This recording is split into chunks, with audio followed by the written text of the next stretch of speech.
Everyone asked me to play this SpongeBob horror game. Ever since I released my video playing every SpongeBob horror game I could find, I received a ton of comments all asking me the same question. Where is Round the Clock at Bikini Bottom? The truth is, I just missed the game, but I'm a man of the people, so of course, I eventually got around to playing this. And when I did, what I thought would be a couple hours of fun SpongeBob horror turned into over 10 hours of what could only be described as never-ending torture. Here's what happened.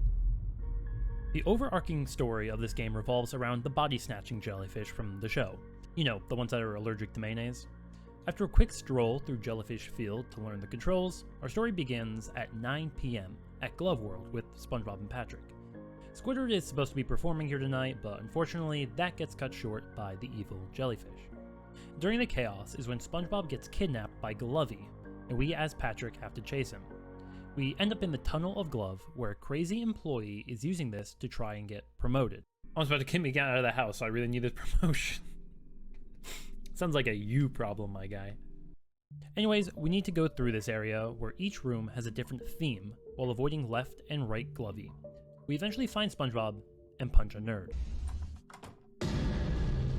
The employee. Stand down, mortals, for I am Sir Johnson, greater half of the second half. Level 28.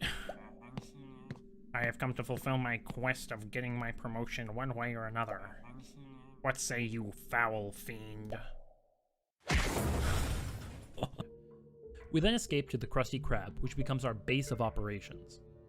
Our next to-do list is to go to each one of the main characters' houses, SpongeBob, Patrick, Squidward, and Mr. Krabs, in order to retrieve any important or useful items. First up, Mr. Krabs, where we need to collect all of his money while avoiding Clone Pearl. We also get this mayo gun, which is just super useful for this situation. Very easy level. Next up was Squidward's house, and what he really wanted was 4 of his artworks. This one was a bit tougher. We had to avoid this giant jellyfish that luckily we were faster than, unless you're holding a really heavy painting, and bring them back to the car one by one. And here was the first of many of instances of this game kind of just being tedious. I understand that logically you can't carry 2 paintings, a clarinet, and a sculpture all at once, but if that's the case, then the gameplay needs to switch up a bit. Many times this game felt like it was adding unnecessary steps just to make it longer, and here was the first appearance of that. Okay, so that's it for Squidward. How about Patrick? Well, he goes to his rock to get his toys, and while doing that, falls into his toy box, into another realm. This was a pretty fun area. We had to navigate a maze, use our hearing to make it through the dark, and then go do some parkour through a dark and creepy void. After we escape the toy box, we fight as a superhero. Here's another semi-gripe I had with this game. While it was nostalgic, it reminded me of old SpongeBob PS2 games. It felt super out of place and would break up the flow of the game in a negative way. Okay, so finally, SpongeBob's house. SpongeBob heads to his pineapple in order to look for Gary, but unfortunately it's been overrun by none other than Doodlebob and his Doodle companions. This level was really fun. Yes, I complained a ton about it while playing, but that was just because I kept dying. Damn it! I kind of saw him too, but I wasn't sure. Total skill issue. In the end, we get Gary, run back to the car with everyone else, and head back to the Krusty Krab. After this, we get a short cutscene to learn more about the Doodles. They're here for revenge, and the jelly invasion is actually just a coincidence, but one they plan to use to their advantage. Also, Doodle Patrick is the brains of the operation. His Doodle self is super smart. Next, it's time for our group to split up into 2-man teams. First, Mr. Krabs and SpongeBob head to the bargain mart to get as much mayonnaise as they possibly can. This level was literally just buying mayo. Not much to speak of, to be honest. Squidward and Patrick, however, head to Tentacle Acres to try and poison the water supply. Honestly, I don't know why this is what they decide to do, but sure. First up, we need to sneak into Tentacle Acres.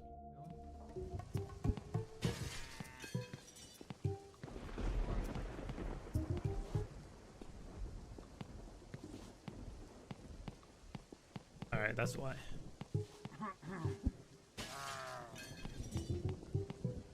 I was just going the wrong way.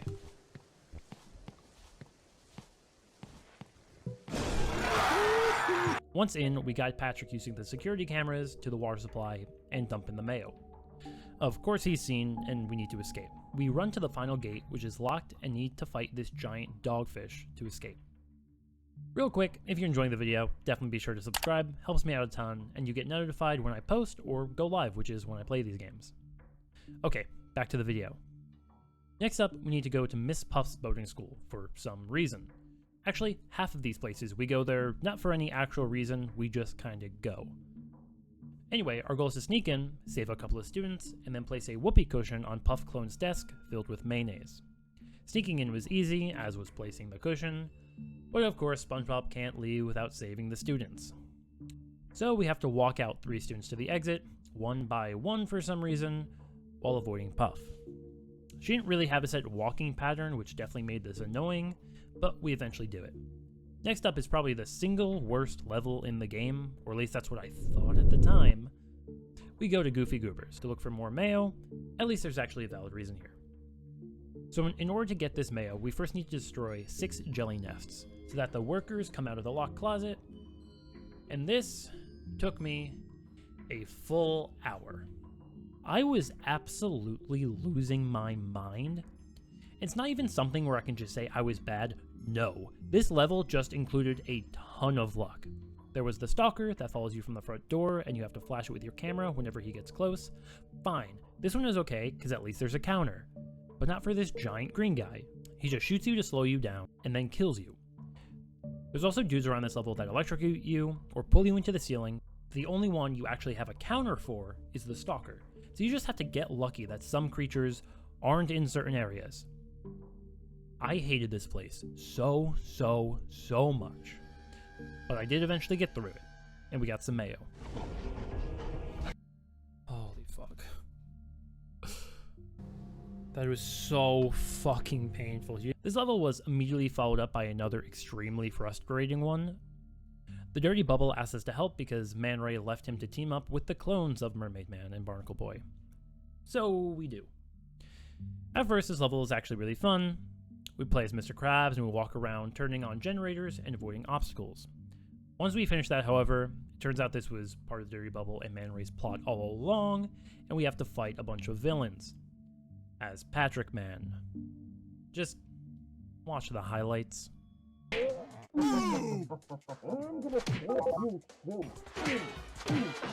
Yeah.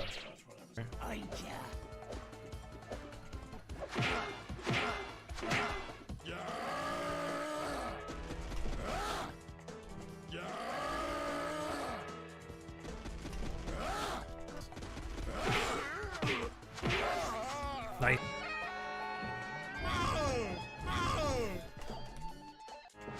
What? No.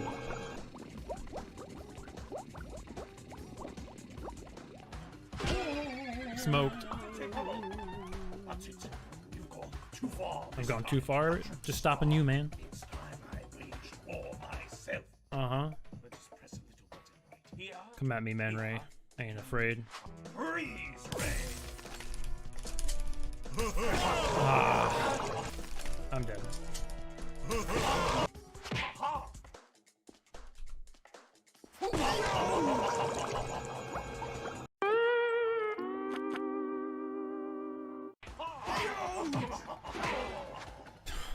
Just tank the hit. Once again, Patrick Man really just broke the flow of the atmosphere of a really good level. I understand why people would like it, but I don't. And fighting all these enemies was tedious, especially when I kept dying to fucking Man Ray.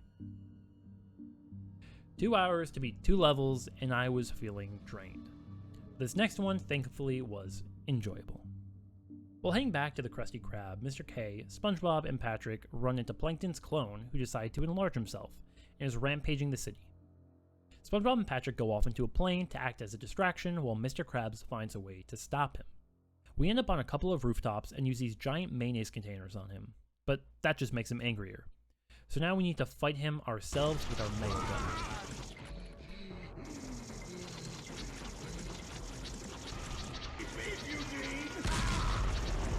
I didn't see where he was gonna land. Yes. Definitely a satisfying boss fight. Now we're back at the Krusty Krab with Squidward for what is definitely my single favorite level in the whole game. You're alone at the Krusty Krab at 3 a.m. Oh boy, 3 a.m. and the hash-slinging slasher is trying to get in. You listen to audio cues and stop his progress. Yeah, here. This level was legitimately creepy, which is more than I can say for literally any other level in this game. Next up, SpongeBob and Mr. Krabs head to Larry's gym, as it seems like a base of operations for the Jellians. Here we sneak around the vents and work out to make SpongeBob strong enough to open a jar of mayo. Okay, Jellyfish Fields, 6 a.m. I legitimately believed this would be the final level, and when it wasn't, and the next one wasn't, and the next one wasn't, and the... Okay, you get it. It really started to wear on me. I mean, I was 7 hours deep into the game at this point. Okay, so we play as Patrick and have to run to the top of Jellyfish Fields to kill King Jellian. After enough times running up, we succeed, and after escaping the other jellies, it's Patrick Man time? I hate it here so much. And we are fighting a jellyfish cow hybrid. Next up, Goo Lagoon. Main objective, of course, more mayo. We need a way to get into Weenie Hut Jr.'s to get more mayo.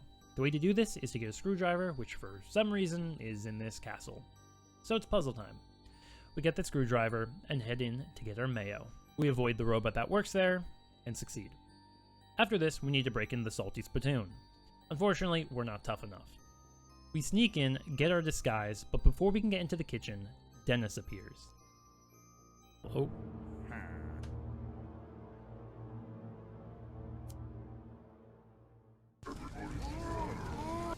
I don't know what I'm doing, but I'm assuming I go this way. You are making Damn. Alright, then we got spam E.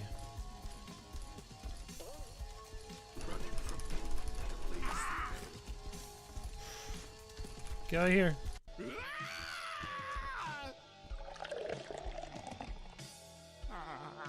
Alright, the boat's fueled up. Now floor it.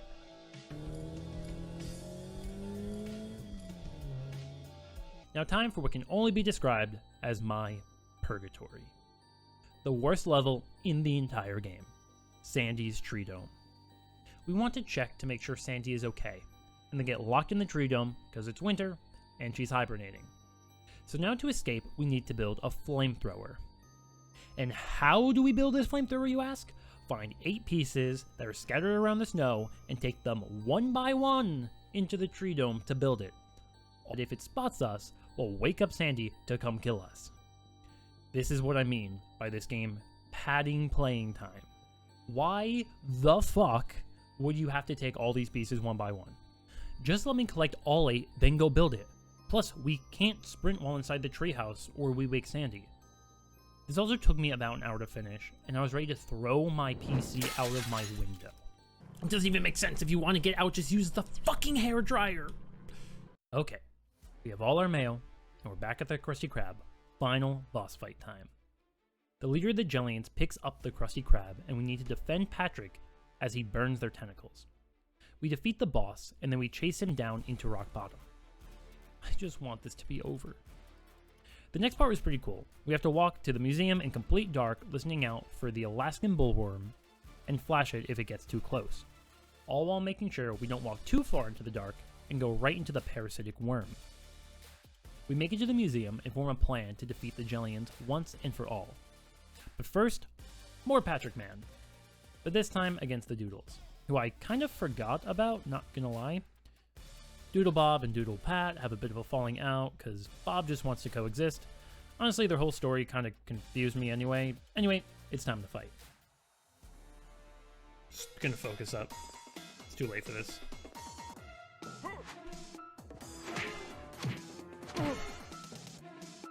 Two more times. That's it. You're done. Smoked. Alright, real final boss time. This time, we have to beat the leader Jellian with the power of music, just like they did in the SpongeBob movie. This was thankfully a super easy boss fight, that ends with Mr. Krabs sacrificing himself for the greater good.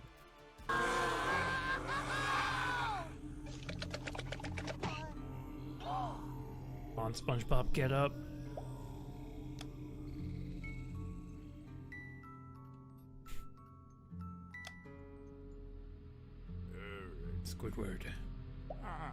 What's your Neptune, Eugene? SpongeBob's gonna die if we don't do something. Aye. Lube me up. What? With mayo, you half-wit. When you take the last of the mayo in this weapon and lather me. I can't do that, Eugene. Listen, we can think of something else. Surely my boy's going to die if we don't try. What makes you think you're going to be able to stop that thing? Your mayo did nothing to it. Aye, its outer shell has become resilient to damage, but from the inside it's as vulnerable as ever. Now lube me up. That's an order. Okay, just stop calling it that. One last thing, lad. Check up on Mr. Squarepants from time to time. And I relieve ya of your duty. Time to do what I do best. Toss me that guitar or you're fired. Fired?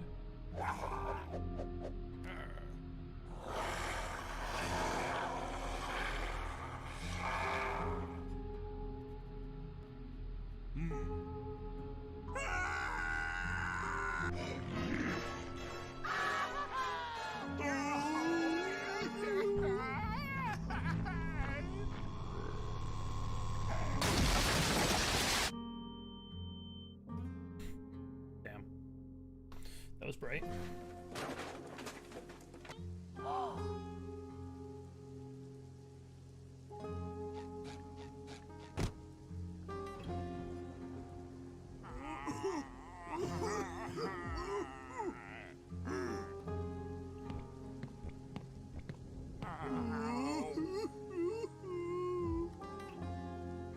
Wow. Blown to bits. Thanks, Mr. K. So that's it. That is my 10 hours of agony condensed into 3 pages on Google Docs. So, is this the best SpongeBob horror game ever? No, definitely not. It wasn't even scary and it frustrated the hell out of me. But what it is the most incredible fan game of any genre I've ever seen. It's amazing how much work was put into this, and the fun moments were very fun. But if you want to see some actually scary SpongeBob games, you should check out my video where I played every SpongeBob horror game that I could find. Or check out one of my other videos. There should be some on the screen now. Anyway, I'll see you all in the next one. Peace.